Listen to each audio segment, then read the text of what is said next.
Good evening, everybody. Good evening. Last week it was the full moon on July, okay?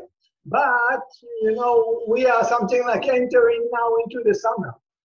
But according to the calendar, according to the season in the Far East, it's a little bit different for us. We are here in Europe area.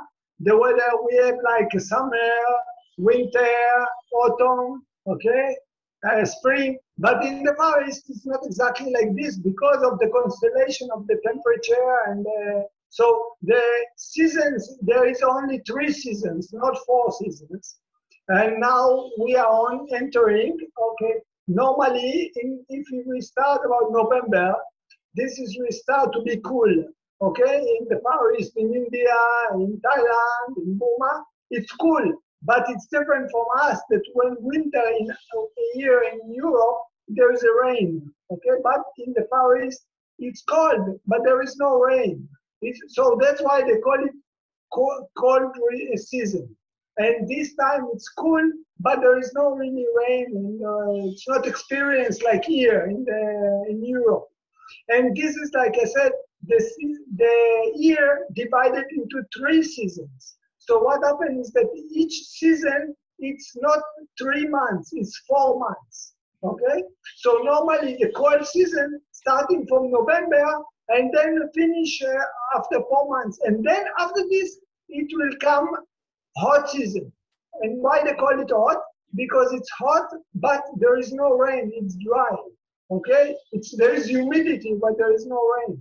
So it's very, very hot. All the rivers is getting dry very much. And this will finish on the months of about, it's again 4 months. So we are coming to the Yuli. But you have to consider another things I want to tell you. You know already that in the Far East, in the time of the Buddha and also sometime now, they are counting according to the moon, not according to the sun. Okay? So something like from empty moon till empty moon, for empty moon till empty moon. But after the odd season finish, it will finish on something like Yuli, okay? But in the time of the Buddha or in the Indian, they call it Asalha. Okay, this is the month of Asalha. This is actually will be the 8th month of the year.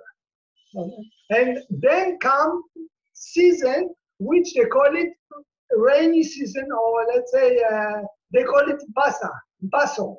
Okay, it's a monsoon time, and this will be from now, from July, from Asalha till the November. So what happens is that this is the end of the year actually, and in November it will come new year, and it will be the cool season. Okay, so this will be the Vassa or Vasso. It's a 4 months that's starting now. Okay, last week actually it's a start. And the day after the full moon, this is actually start the Vassa, and it will finish in November, on the full moon of November, and it will be 4 months.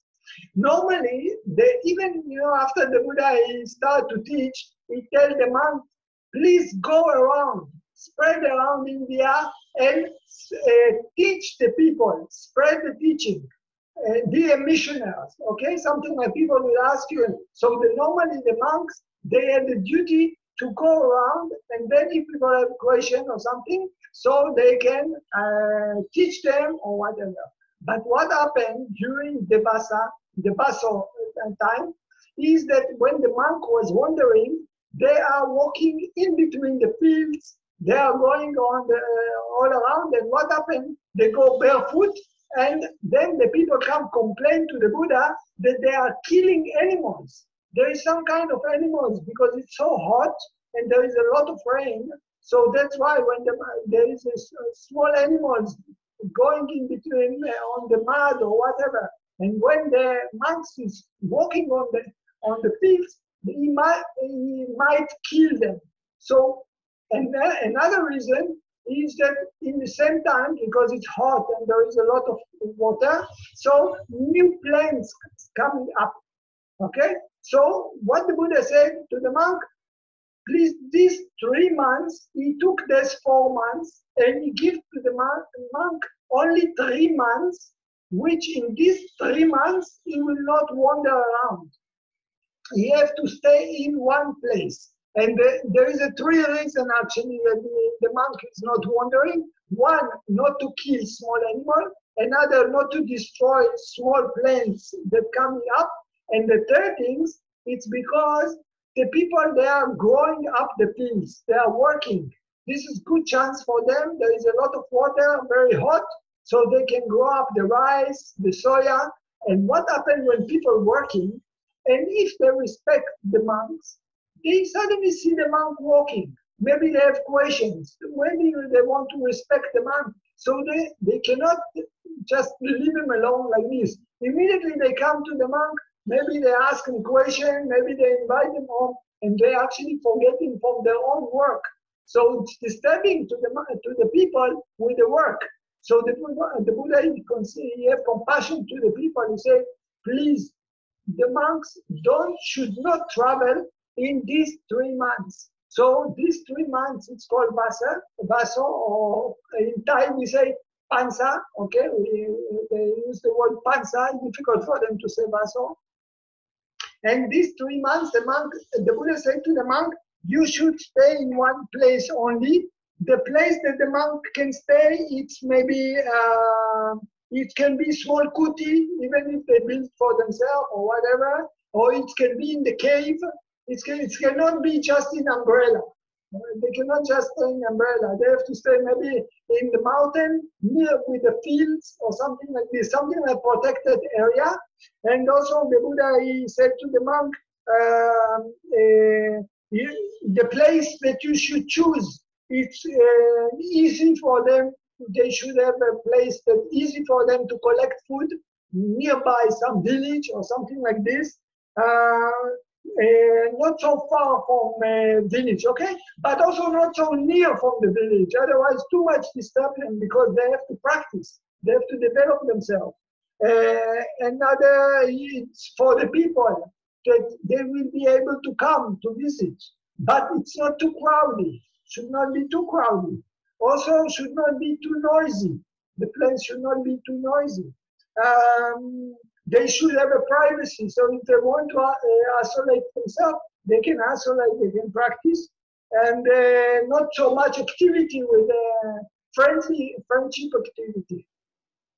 So the Buddha said to the monk, you should look for a place, and when you find a place, you should settle there 4 months. But sometimes can happen that in the very beginning of the Vassa, the Pansa, the monk suddenly still cannot find a place.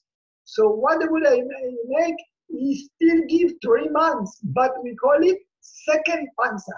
Second Pansa, it means it will not start on the full moon of July. The monk can start the second Pansa. It means he will start his 3 months of the rainy season, but in August.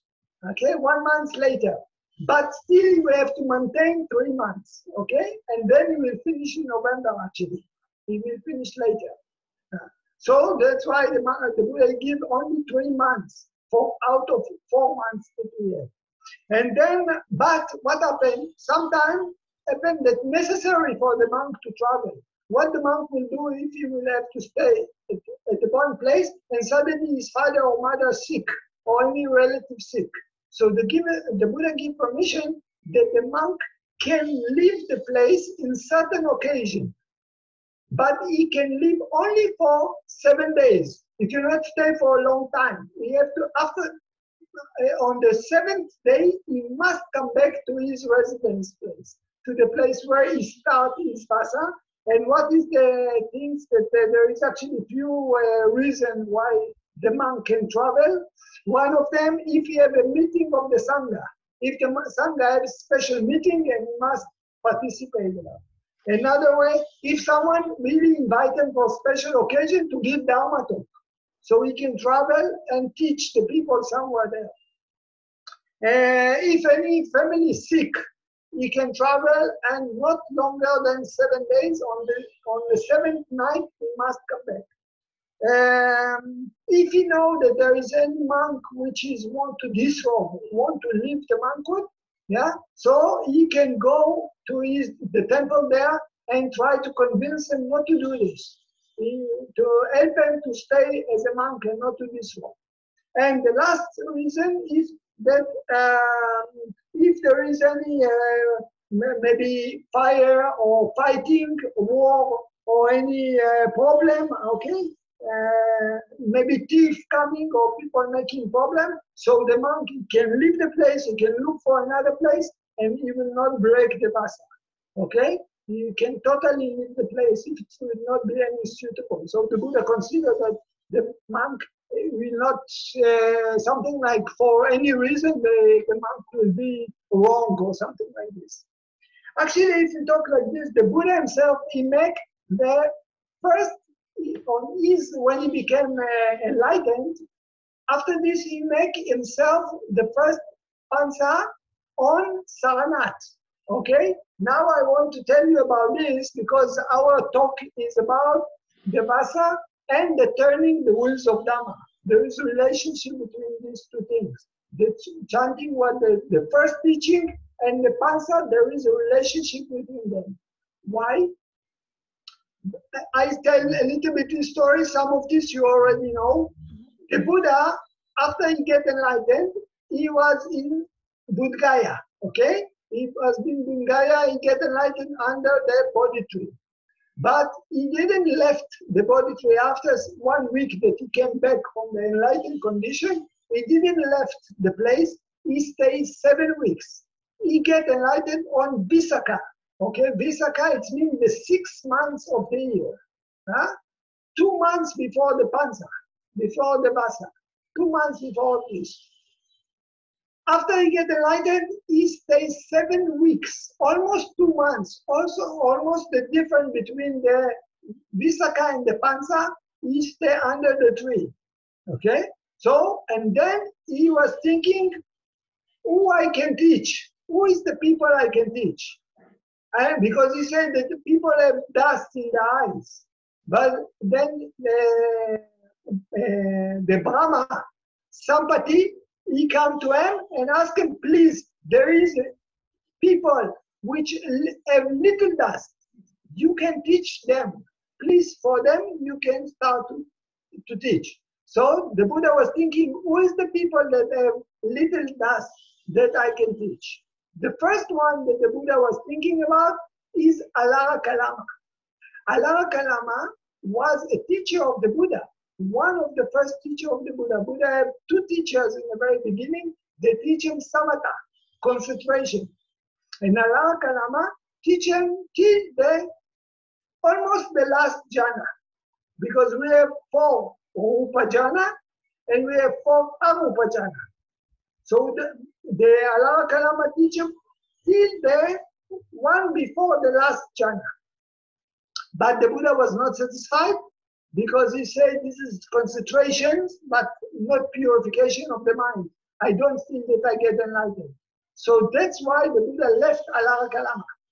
And then he go to another teacher which called Ramaputta, the son of Rama. Okay?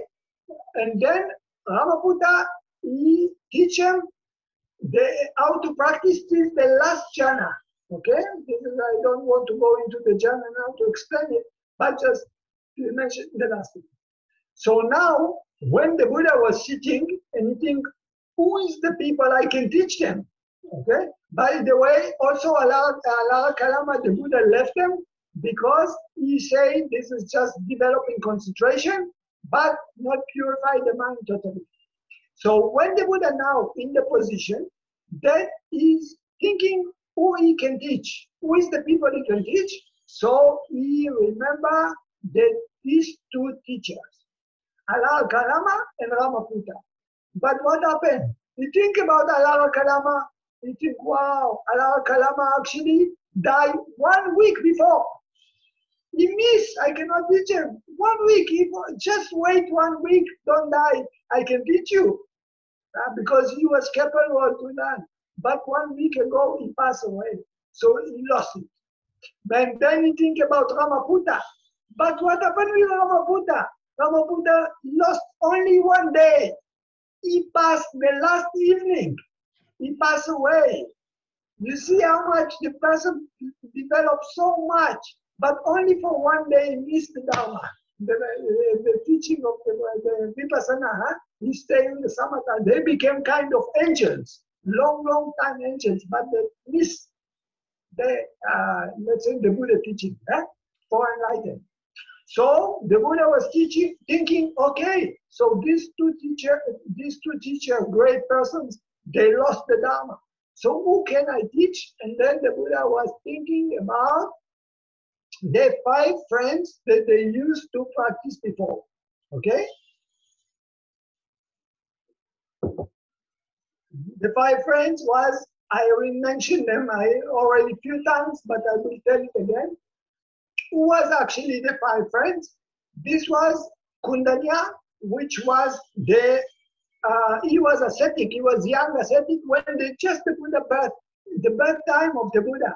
Okay, then the Kundanya, he came with group of like Brahmin, holy people, and he was one of the 8 people which can understand that this child will be ascetic. Either he will be stay in the palace and then he will be a big king, or he will leave home.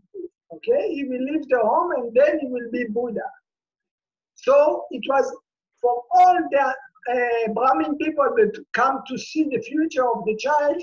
Only 8 people can see the fortune, the future for this baby, that either he will be Buddha, either he will be king. But Kundanya actually was the most young from them, and he noticed that the air going into the right side. So he knew that he will be Buddha, he will not be a king. So this is the reason that when the Buddha at the age of 29, he left home, Kundanya come and joined to him. They was practicing altogether 6 years together. And the other, I said that altogether it was 8 Brahmin, holy people. So all the other people, they died already. They was old. Okay, when the Buddha left home at the age of 29, all the other the ascetic that was just when the Buddha was a baby. So in this time when the Buddha already reached 29, they passed away, but they told to the children, their own children, you know that when this ascetic or this Gautama, the prince, he will leave home, you should go and join to him, because he will be Buddha. But only 4 of these children, from the altogether, I say 8 children, okay? So 7, it's 7 ascetic and Kundanya. So the other 7, they tell to the children, but only 4 of them, they join to the Buddha.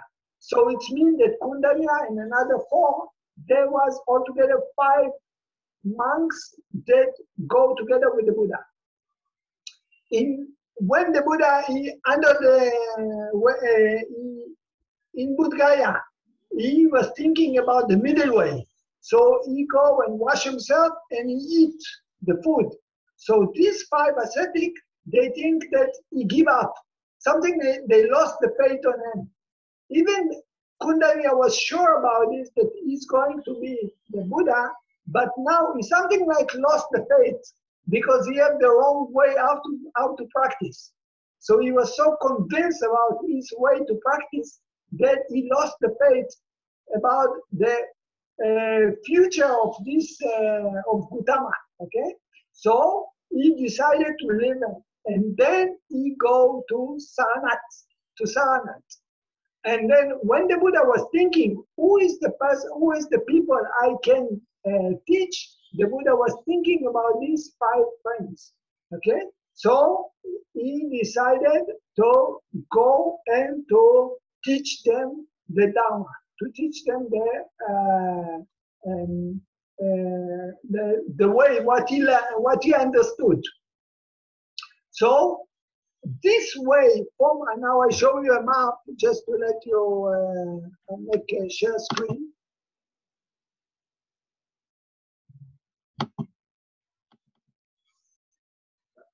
You can see.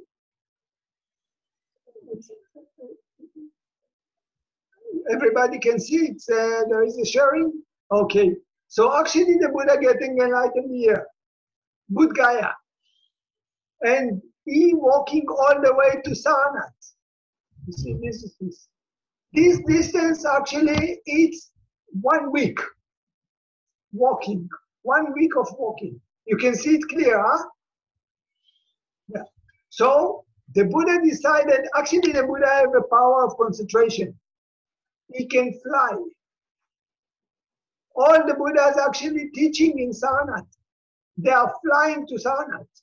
But our Buddha, he decided to make a walk. Why he's walking? He's going to walk 1 week all the way. Because he has compassion to one person, only one person. He's going to meet only one person during this 1 week that he's walking. This walking actually, this person actually is ascetic.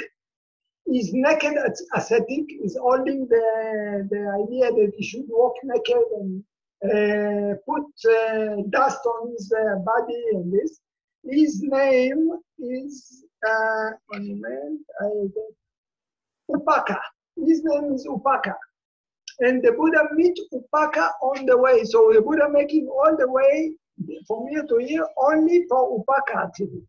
You see how much compassion he has. And when we meet Upaka, it was about 6 miles from Buddh Gaya. Yeah? Now we are actually 1 week before the Vassa. The Buddha leaving Buddh Gaya 1 week from the Vassa. It's actually already Asalha, the months of Asalha.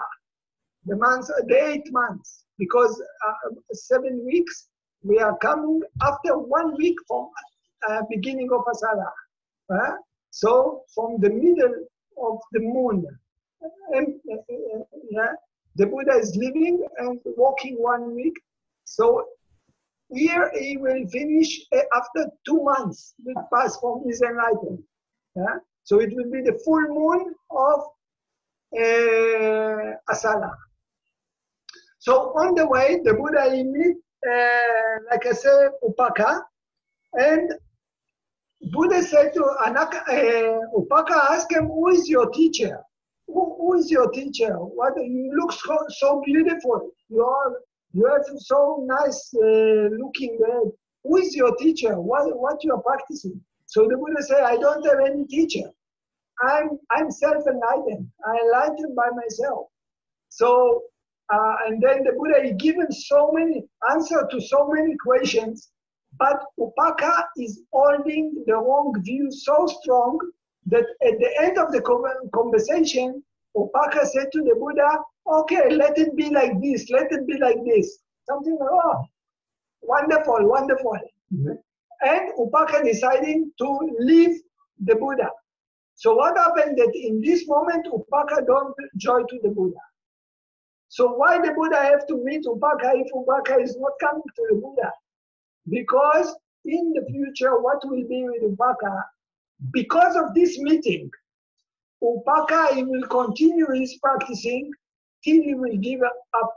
He will not be happy about his practice anymore, and he live the ascetic life, and he is going to marry. He will go to marry. And in the moment that the Upaka have the baby, the child, he again give up the life, the ordinary life, and he want to be again ascetic. So then he's coming to the Buddha. And in the future, when he will come to the Buddha, he will practice, and when he dies, he will be anagami. He will not be arahant. So only for Upaka to make him in the future push him out to anagami, this is why the Buddha making this way. And then the Buddha is, after this, the Buddha continue walking by foot till he's coming to Saranath. Saranath is coming, and the 5 friends, they see him for the Papa. So in the very beginning, they say we should not treat the Buddha. They don't know that he is a Buddha, okay? Siddhartha, for them is still Siddhartha. So they say we are not going to treat the Siddhartha, okay, because he left the meditation. He started to eat again and he became negligent. But in the moment that Siddhartha coming close to them, they change the mind. And one preparing a seat, one cleaning the legs for him, one preparing the rope for him. And then they host him, but they call him a friend. They are using the title friend. But the Buddha said, don't call me friend. I got enlightened. So in the very beginning, they don't believe it. They say it's not possible. When you was practicing so strong, you never get enlightened. So now when you let go all these strong practice, how can you say that now you get enlightened? So the Buddha is saying again, I got enlightened. If you will practice, also you can do it. So the Buddha again answered the same answer. He said, no, sorry, I get enlightened. So they say, again, they said to him, how come? Because we practice so intensive. That time you practice so intensive. But then you don't get enlightened. How come when you start to eat, you start to wash yourself, you get enlightened? It's not possible. Yeah? They think you go into the enjoyment of the sense thoughts. And then the Buddha asked him different way. They say, you know me very well. We practice together so long time together. But now, when I'm telling you that I got enlightened, or before, did I told you that I got enlightened? I never told you that I got enlightened. But now I'm telling you that I got enlightened. So if you practice with me, you learn, also you can do it. And then the Buddha, he take them to, this is actually Bodh Gaya, but the village that the Buddha meet them, it's called Saranath, okay? And then the Buddha take them from the place where he meets them about another 5 kilometers or 3 kilometers to the deer park. Deer park in Pali we say Nigadaye. Now I show you the pagoda, the jetty there. So we are talking about here, okay? Now we are here.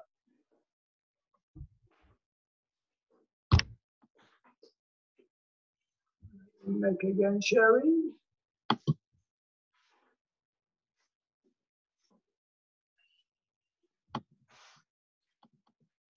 Okay. I think some of you know this picture.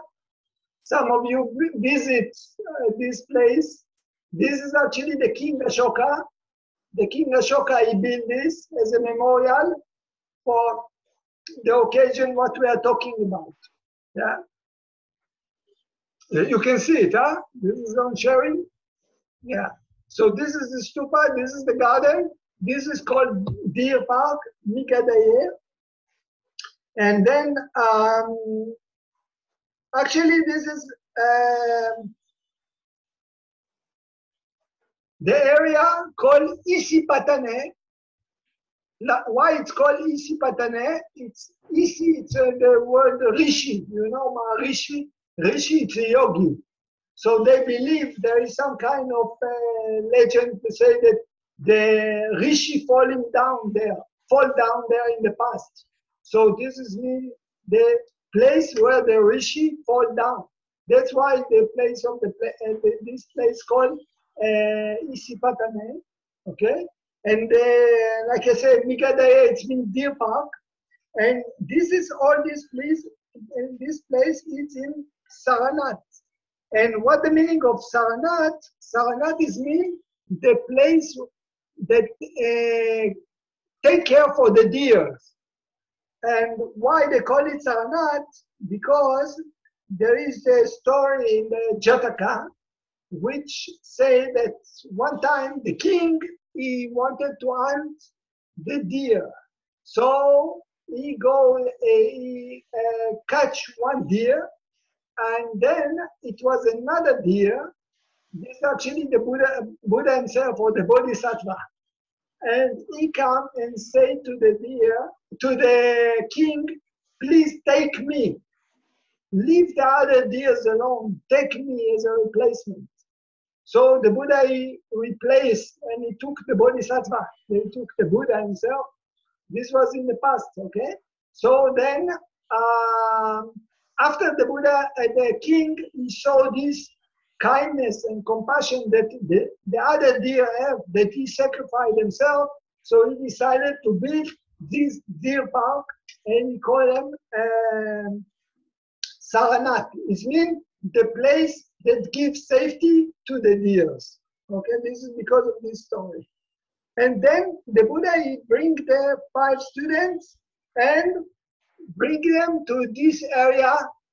And on the full moon, this year it was actually on the 13th, okay? On the 13th of July, 1 week ago, the Buddha, he teach them what we call turning the wheels of Dhamma, the first teaching. Now you see, this is first teaching, but if you look at the sutta, this not will be the first sutta, okay? Sometimes people thinking that in the sutta, they're in the order, in the chronic order. But this is not in the chronic order, it's not the first one, okay? It's not the first sutta, but it's, the Buddha, he teach them the first, this is the first teaching that the Buddha gave. And in the same night, when the Kundanya, I told about them, he was hearing this ceremony, he became Sotapan. Okay, that's why I say Anya Kundanya, it's Kundanya really understood. Yeah? And then, but the other 4, they still didn't got the Dharma. So from the second day follow, this is actually the day after the full moon, the Buddha is starting to teach them. They go, maybe 2 go to Vrindavan, and the other practicing, and then they replace like this. And day by day, every one of them, they get in Sotapan, Sotapan, Sotapan, Sotapan. One day by day, every day, they became Sotapan.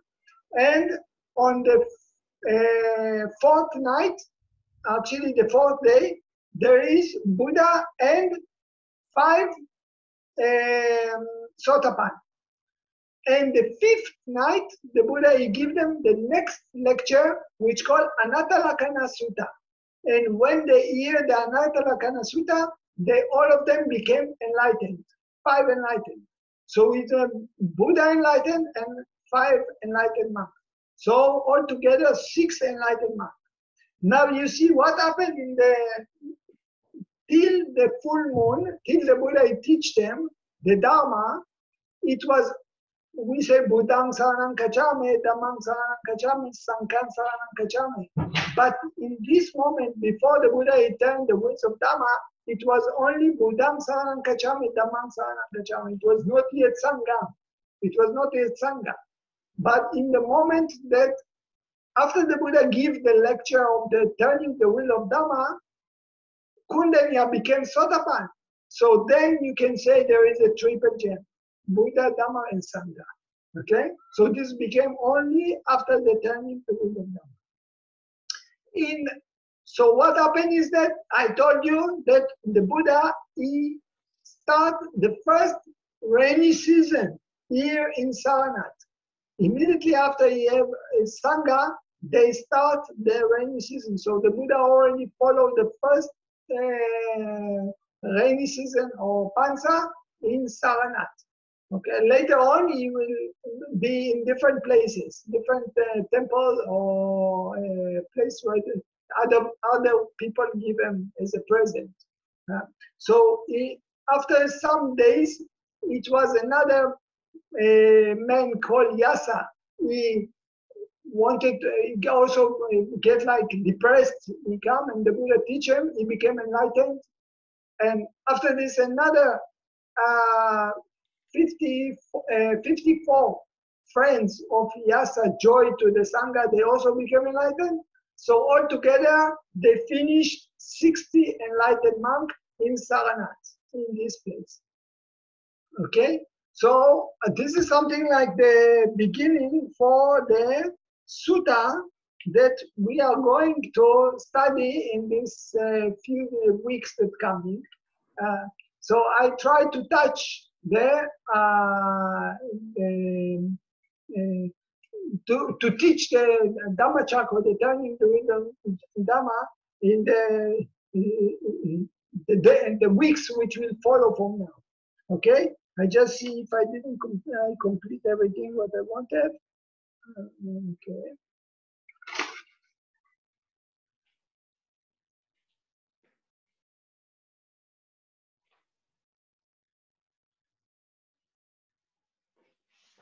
Okay, just to tell you again that according to the time of the season, it means that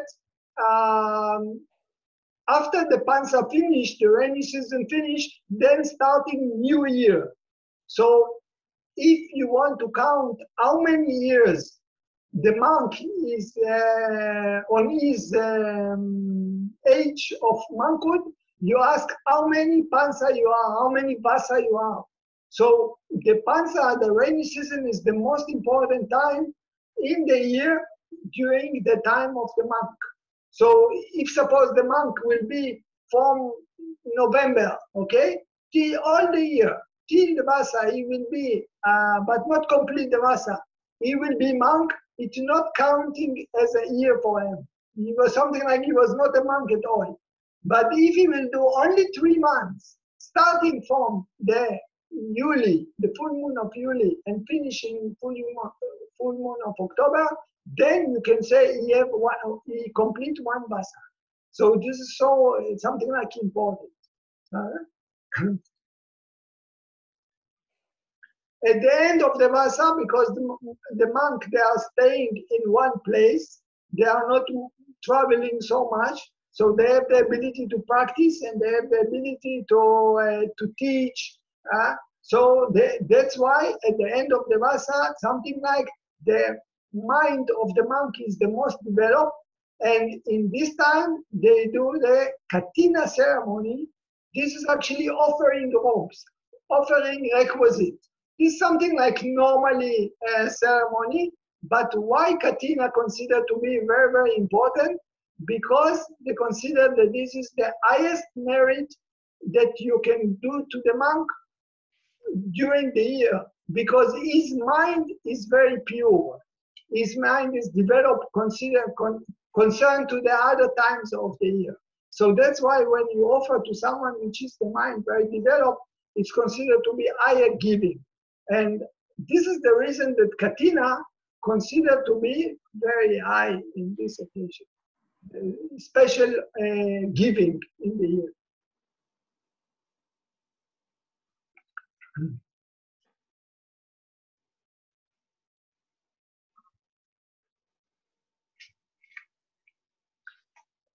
At the end of the Vassa, there is something like a ceremony that we are doing. This is some confession, because it was one occasion that the monk, they have to do the Katina, they have to do the Vassa, so they stay together, but they don't want to do wrong, because they are too crowded together, they are too confused together, something like they're afraid, if I talk not good, if I do not good to the other friends, what will be? I will be sinner. So then they keep quiet. They decided to keep quiet totally. And after the pansa, they come, the Buddha asked them how it was for you. And they say, oh, we decided that we not talk to each other, so we don't make any bad things. So the Buddha said, this is not the way. You should not isolate yourself like this. But he said that at the end of the pansa, at the end of the Vassa, the monks, they have to confess to each other, and if they make something wrong, they have to forget and forgive to each other. Okay? So I will stop this sharing, and then we go to the is Sima there? Sima? Sima, you can open the microphone? Yes, I am here. Yeah. Okay. We start with the wings of Dhamma. Before we start to read it, I want to explain something. In this sutta, when I told you that at the end of the sutta, the Kundanya became Sotapan. But if we talk about human being, during this hearing, it was only 5 people that was hearing the turning the wheels of Dhamma. It was only 5 people. But around it was many angels, different Brahma, different God. They was listening. Even many of them, they changed. They became Sotapan, Sakatakami, Anagami, or whatever. They changed when they was just hearing the sutta, when they was hearing this teaching. So human being, it was only 5, but many angels was there. And the many angels, they was hearing this, listening to this, and they became also developed themselves. What the Buddha, they call it turning or setting in motion or moving the wheels of Dhamma. This is the Buddha compare the teaching, the 4 noble truths. He actually teaching here the 4 noble truths. He's teaching here the Eightfold Path, okay? And then he compare it like a wheel, like one supporting the other, one supporting the other, one thing supporting the other things. The 4 noble truths supporting the Eightfold Path, Eightfold Path supporting each other. So it's like a wheels that turning, okay? So the Buddha compare it like this, and the Buddha said that this wheel nobody can stop. It's not possible to stop it because it's nature things. So maybe we start to read, and then now it's 9 o'clock. We do it half an hour, and then we see what, and then next week we continue. Please. Setting in motion the wheel of the Dhamma. Thus have I heard. On one occasion, the Blessed One was dwelling at Varanasi in the deer park at Isipatana. There the Blessed One addressed the bhikkhus of the group of 5 thus. Okay, one moment. You see, actually, I told you, that's what I heard. This is normally Ananda, when he start to teach the people about what the Buddha gave him, he start like this. That's what I heard. And then he talked about this, that the Buddha was in Varanasi. Isipatana or Saranat, okay? They stay about 10 kilometers from Varanasi. Varanasi is a big city nearby the Ganges, important city. And Saranat is actually 10 kilometers from there. So Isipatana, I told you that this is actually 2 words. Isi or Rishi, it's a yogi, and Patane, it's falling, to fall or to settle. So it means that they have some kind of legend that the rishis, they fall there, or the relic fall there. So that's why they call it like this. And then in 5 monks, we talk about who is these 5 monks. Yeah. Because these 2 extremes should not be followed by one who has gone forth into homelessness. What 2? The pursuit of sensual happiness in sensual pleasure, which is low, vulgar, the way of worldlings, ignoble, unbeneficial, and the pursuit of self-mortification, which is painful, ignoble, unbeneficial. Okay. Okay, you complete and then I will talk about it.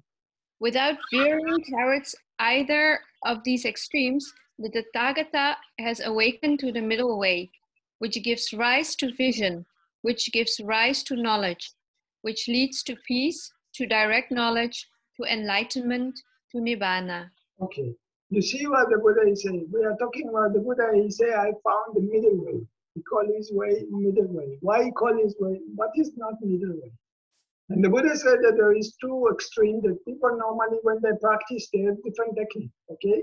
So one of them, they think that if we, the Buddha say, if we follow all the sense doors, if we follow the pleasure, if we follow the enjoyment of the, we call it kamatana, yeah? For everything we satisfy. We want something, we go up on it. We see something, we like it, we enjoy it. Okay, the sense pleasure or enjoyment of the sense doors. So the Buddha said this will not be beneficial. Okay, because it's all the time we want something, we take it, and then actually we increase more the greed. All right? We look for something, we touch to it, we increase more so the greed, anger, delusion will increase more. So the Buddha said this is not beneficial. And the second thing, they have the idea in that time that if you are feeling pain or you feeling joy, both of them is not good at all. Okay? Because we said it's not beneficial to have happiness, but it's also not beneficial to have a pain. And what we are doing, we are pushing down. We are using they use concentration. Yeah, they use the jhana to push down everything. So not to experience everything. Okay. So whatever they do, they try to push it down by the concentration. And then some of them think about the karma. If we have karma, so we have to destroy the karma. And if we will suffer, so it means we will throw away our own karma. So for example, they was sitting, walking on fire, or maybe they sleep on the middle, or they raise up the hands long time, or stand on one leg. So they touch the body. And they thought that in this way, we will overcome the difficulties. And if we touch ourselves and we press it down, we don't let it destroy us or defeat us, then it will be take us to nirvana. But the Buddha say also this way it was not. I find out that this is not the way. So this is why the Buddha said he find the middle way. The middle way that give him the insight through the nature things to destroying of the greed, anger, delusion. We call it nirvana, nirodha, turning off. Yeah. And what bhikkhus is that middle way awakened to by the Tathagata, which gives rise to vision, which leads to Nibbana? It is this noble eightfold path that is right view, right intention, right speech, right action, right livelihood, right effort, right mindfulness, right concentration. This bhikkhus is that middle way awakened by the Tathagata, which gives rise to vision, which gives rise to knowledge, which leads to peace, to direct knowledge, to enlightenment, to Nibbana. Okay. You see, actually the Buddha said that what is the middle way? It's not about to press down, and because if you're afraid from enjoyment of the sense doors, they think if I will push it by the concentration, I will avoid to follow it. And if I feel pain, I will push it again by concentration, and I overcome the pain. But the Buddha said this is not the way to something to push down everything. And the middle way is just to practice the Eightfold Path. And what is the Eightfold Path?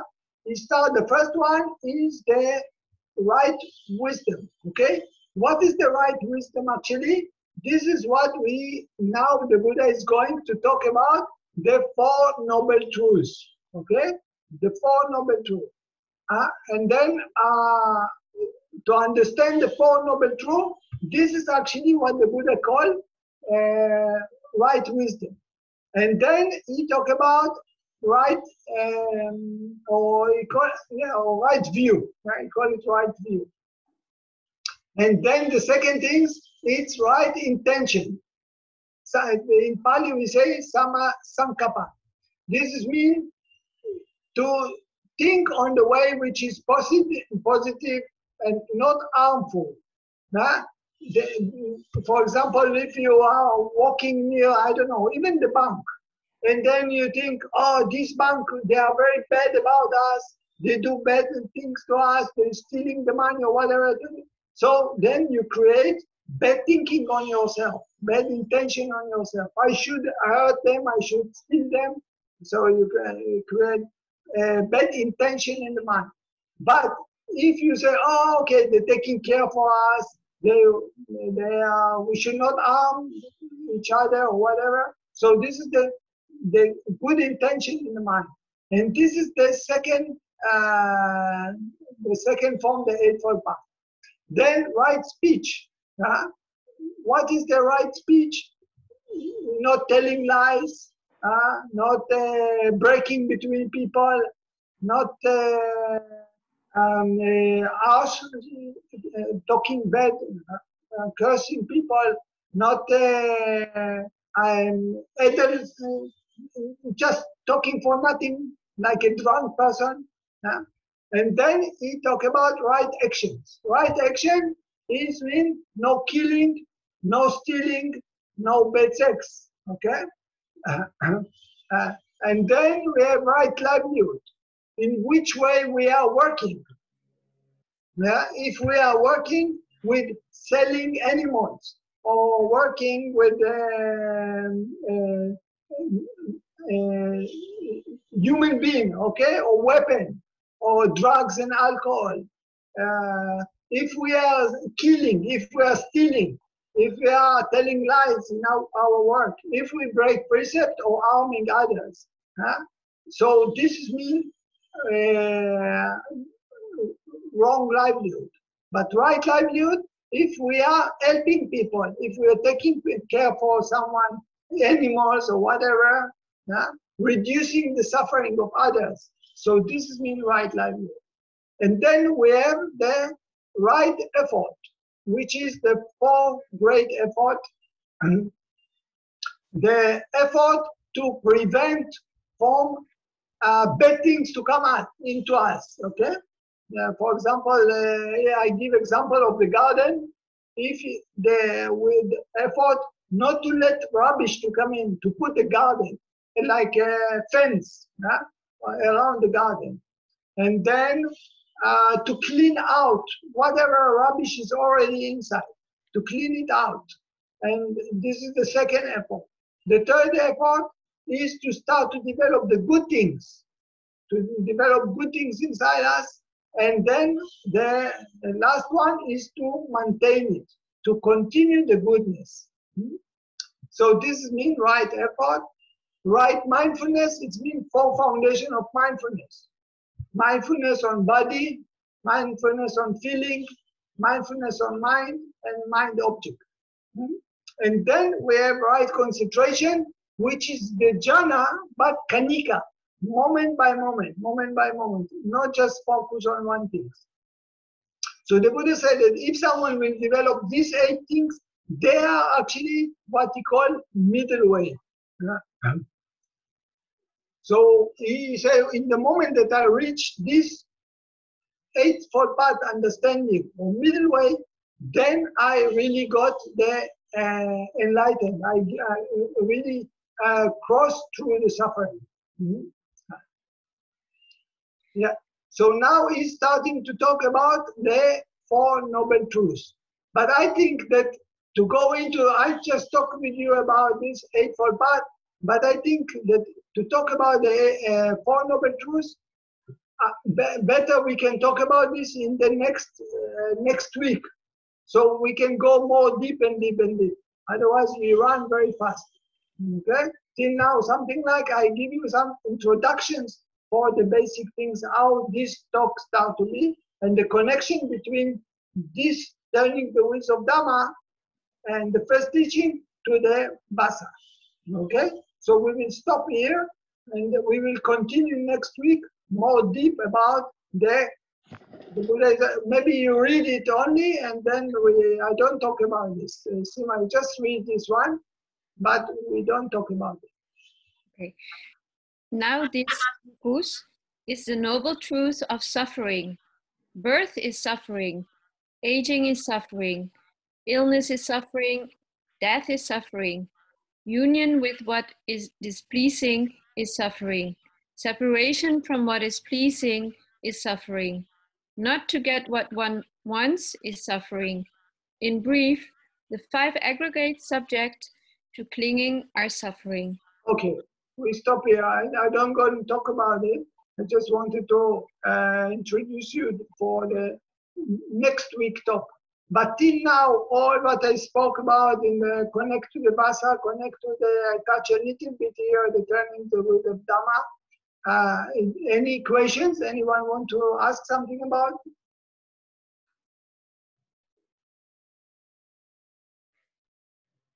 Yes, I have a question. Yeah, please. Someone who works in a supermarket, it's related to right livelihood. Someone who works in a supermarket and sell alcohol, is that bad karma? You see, in the moment that you are selling alcohol, if the person is very, very, I would say, the mind will be more and more clear, he will feel more and more the painful things on it. Mm-hmm. It will be difficult for him, more and more. How much he will be, but it depends on his purity of the mind. There is things that slowly, slowly, according to the development of the mind, things will not be able to do. For example, someone just working as a gardener, okay? A garden, okay? Cleaning the garden. Whatever, he just cutting wood or whatever he do, maybe cleaning the bush, cutting bush. You will be able to do it. As long as you start to practice, many things in the garden you will not be able to do. Okay? Someone that is doing many things like this, that people will practice more and more, they slowly, slowly, they will feel some painful feeling inside. So they cannot do it. And it will be according to the development. You cannot pretend it. And people cannot pretend it. But so, for example, to work in the gambling. In the very beginning, maybe people, okay, I'm just selling, no problem. But in the future, it will be, if they pure more and more, they will not be able to do it.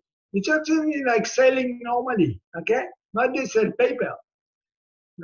Lottery, for lotto or something like this. You just sell, no problem. But because it's connected to gambling, people more and more pure, this will be touch for them, it will be pain for them. They will not be able to do it.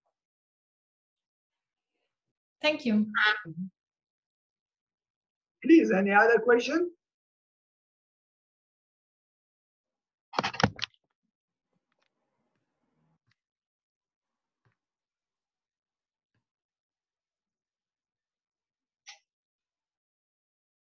Good.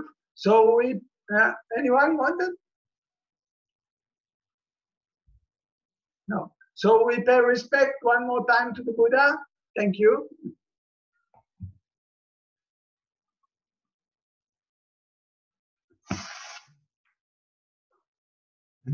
Aham sama sambuddho bhagava bhutan bhagavantan bhagavate sawakato bhagavata dhammo dhamman namasam supatipanno bhagavato sawaka sankho sankhan namam. Thank you. Take out. Stop sharing. Thank you. You're welcome. Good night. Good night. Thank you very much. Yeah. Welcome. Bye